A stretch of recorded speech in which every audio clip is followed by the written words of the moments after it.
All right. First, brief, background information. How so? Like You talking just military? Or are you talking my life? What you talking about? the Vietnam. So we're talking about Vietnam. Yeah. Okay. So I joined the Marine Corps, went to boot camp in June of 1966. I then went through boot camp, went through training, then more training, and then I went to Vietnam April 6th of 1967. Dylan's birthday, right? April 6th? No, it's April my dad's 10th? birthday. So Okay. I went to Vietnam. I stayed there for 13 months. Then I went home for a month. Then I went back to Vietnam for more time. And I left there just before Christmas, 1968. So that's the time span I spent there. Mm-hmm. And I was stationed at Da Nang for the whole period of time. I did what I was trained to do. It was basically supply and then guard duty, things of that nature. So that's where I started my Marine Corps. There was boot camp, additional training, different locations. I went to Memphis, Tennessee for training. I went to Camp Pendleton, California for training. And then I did my tour. Then I came back to the United States and I was stationed at Cherry Point, North Carolina. And then I eventually get out of the Marine Corps a little early to go on the Mansfield Police Department.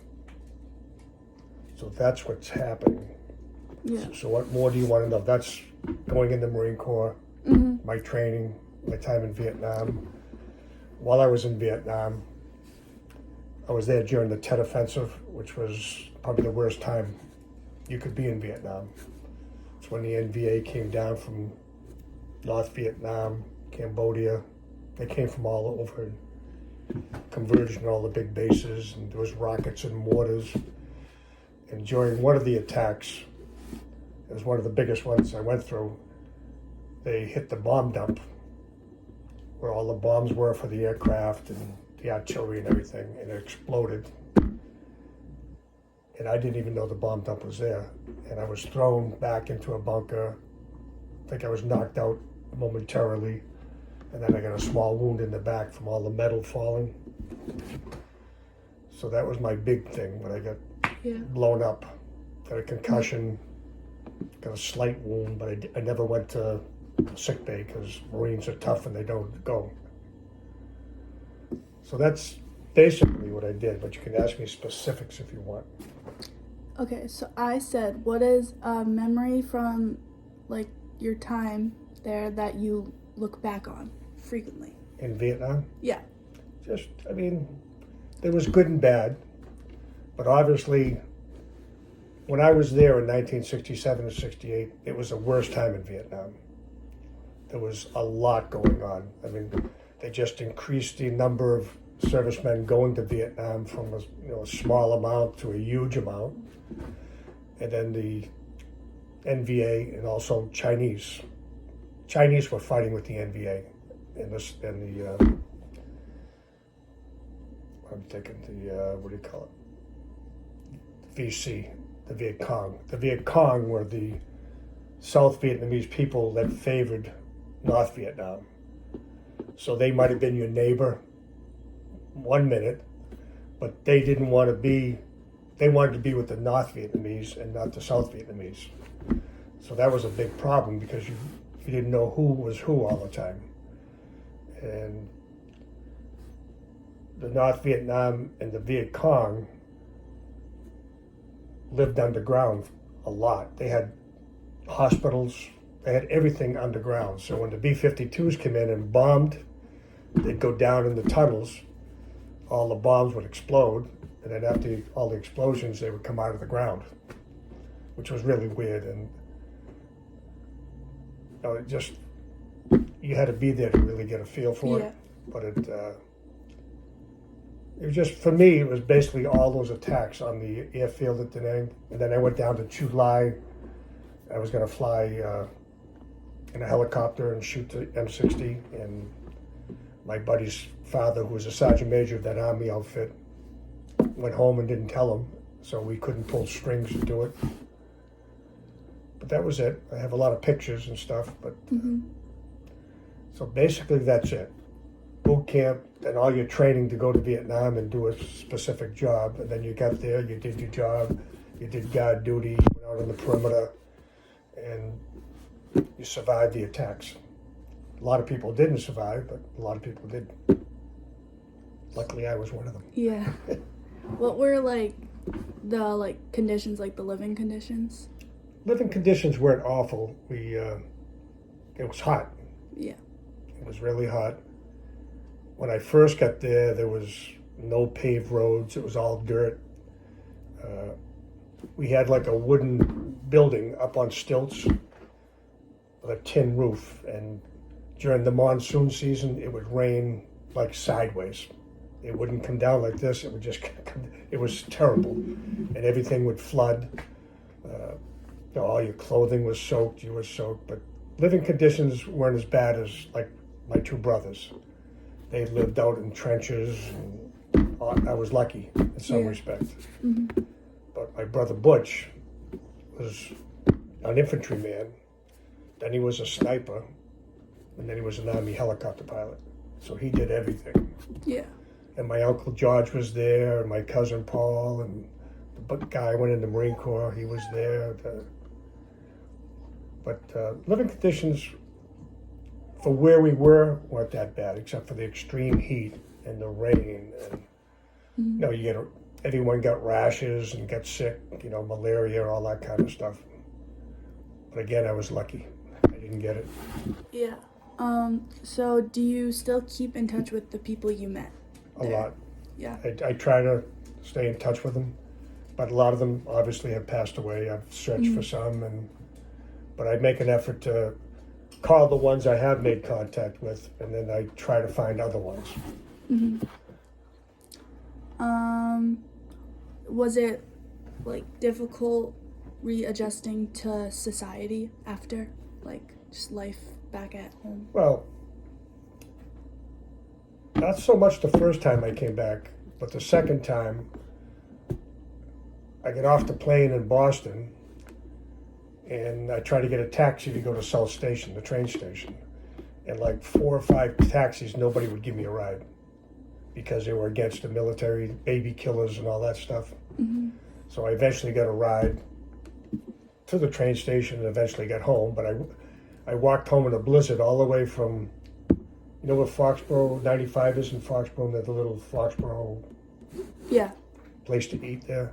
I had to walk all the way home in the snow, a blizzard. You should have seen it, with my bag and my I was in my dress uniform, but that's just because of my father wasn't home. He was working. No one else had a car. But adjusting, it was kind of negative.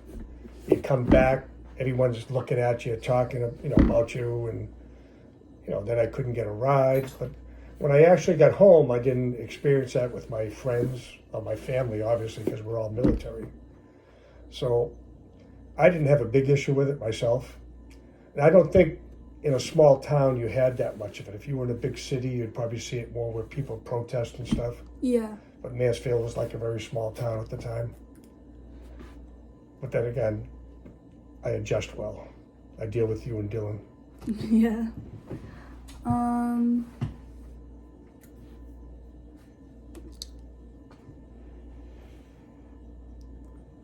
What was most challenging being in the war? I would say the unknown. During that Tet Offensive, it was constantly, the sirens would go off, the rockets and mortars would come, things were blowing up, and that was hard to adjust to. I mean, you say you weren't scared because you were a Marine, but you were scared because you could have got killed, And what was the question again? What the, Like the challenge. Like what was the biggest challenge? the like, biggest as a whole? challenge was just, the unknown, I guess. You didn't know if you were going to be overrun at night. You didn't know what was going to happen. So it was pretty much just the unknown of the circumstances. So, like, what did you do when, like not outside of, but, like, outside of, like, combat and, like, working and stuff, like, in Vietnam? Like, what? I was in supply. So whatever the troops needed, I would get to them. Yeah. I was supply. I was an MP. We did perimeter defense, but I wasn't in like my brother Butch, where he went out on patrol in the swamps and the rice paddies. Those are the guys that really had a tough time. But you could get killed doing that, or you could get killed scooping ice cream. The unknown was, what's going to happen tonight. Like when we had a big attack, they came into the VC came into the wire. They tried to get through the wire and they were killed. And so,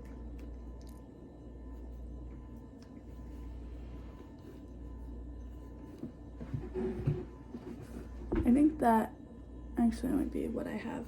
that's it. I mean, I don't And know. it's all how you word it and how you interpret what I said. But Yeah. the biggest concern or the fear was like, you go to sleep and then all of a sudden the sirens start going off and then things start exploding and you run into the bunker and then you come out. And if you had perimeter defense, while all that's going on, you had to grab all your stuff, get dressed, and get to a certain position in case they were coming through. Other times you just, after the attack, you kind of went back to sleep, Yeah. because the other troops were on guard duty unless they really needed you. But in the Marine Corps, no matter what job you had, you were a rifleman first. In other words, you were trained to go out and do whatever you had to do. With the Army, if you were a cook, you didn't even know how to do it. Mm-hmm. Or if you were a truck driver, you didn't know how to do it. So, like, I wasn't like my brother Butch and brother Bobby. They were in the thick of it.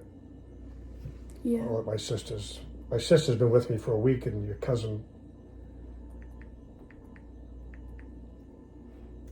We're just getting to Iggy's, long line. Not sure if you want to wait and cook the chicken tomorrow.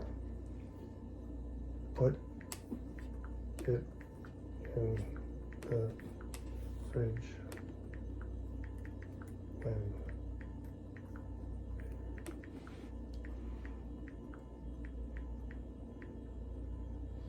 the big thing, like, people say, well, you did this, you were a door gunner on a helicopter. A lot of my friends did that, or you were infantry, or you were artillery, or mortar man or something. It's just that you were thrown into that, and that's what you did. Mm-hmm. I was fortunate I wasn't thrown into that type of combat. But we had numerous people killed just like they got killed, Yeah. And they would, you had to be there and experience to really feel it. Like I said before, most of the guys say, well, I wasn't scared last night, but they pooped their pants probably, Yeah. But I'm really happy that I went. It's a memory, and it's a feel-good memory. You see, especially with the Marine Corps, like I'll go to the VA or I'll be shopping, and there's a guy with a Marine Corps hat, and you always say, Semper Fi, brother. Because the Marine Corps, we call it a cult, but you gotta find a better word to make it sound better. But you don't see that in the Navy or the Army or the Air Force. No one's, if you have, you have a shirt on that says U.S. Army, no one says, hey, soldier, Yeah. But I'm glad I went in the Marine Corps. My uncle was in, my aunt, my cousins, 5 of my brothers. My cousin went to Iraq and got killed. He was at the Citadel in Washington, and he got out and went to Iraq and got killed. But obviously, most of the guys would do it again.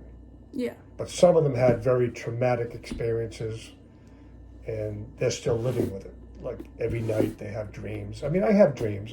They come back every once in a while, but fortunately, I wasn't in the worst part of it. Yeah. So, have you received like support from others in the community when you returned? Well, my brothers, my family and other military people, and it's a big thing that I always say. Like when I go camping, nobody that goes camping was ever in the military. Yeah. I can relate to people who are in the military so much easier than, a guy sitting there. I've had more to talk to, especially like camping. There's no military people. None of them are athletic. So what do I talk about? Reading a book? Yeah. And that's not me, And they don't do yard work. They hire somebody to do it, But I don't know. I wouldn't change anything. Yeah. It was just, it made you a better person, I think. Yeah. So, what is the hardest thing for people who have not been in the military to understand about being there? You can't relay your experiences, your feelings to someone. I think you truly have to live it. Because I may not be able to express it properly, and you may interpret it incorrectly. But it's something you experience. You're proud that you served. You do it again in many cases. But it's just really hard to tell somebody, unless they're really sensitive and they listen to you and they feel what you're saying. But my sister's driving me crazy. You're lucky you don't have a sister.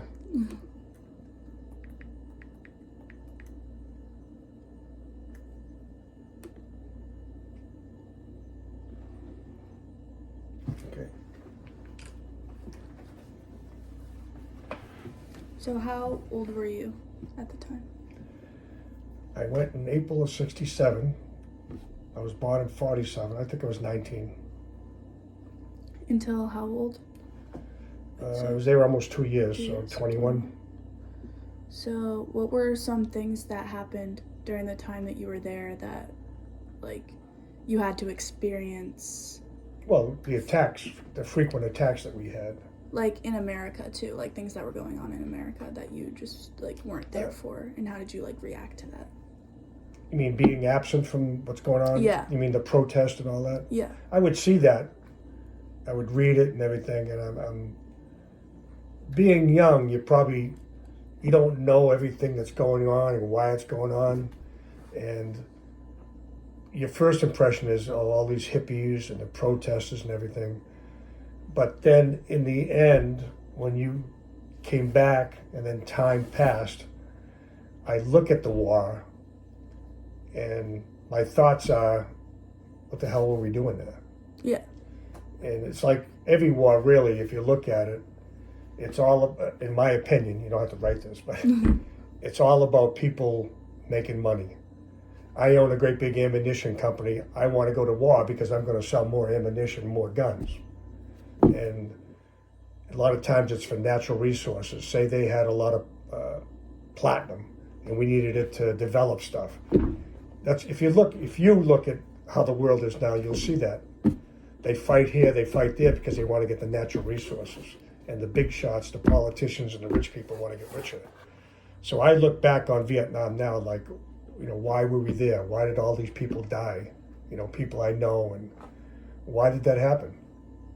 And if you watch some news about it, it will say exactly what I said, that it was for people making money, politicians looking good, all that, But some people will say it was to save the South Vietnamese from the North Vietnamese, And it's hard to interpret it and explain, but I'm glad I went. I'm glad I experienced it. I'm proud that I did it. Would I go again?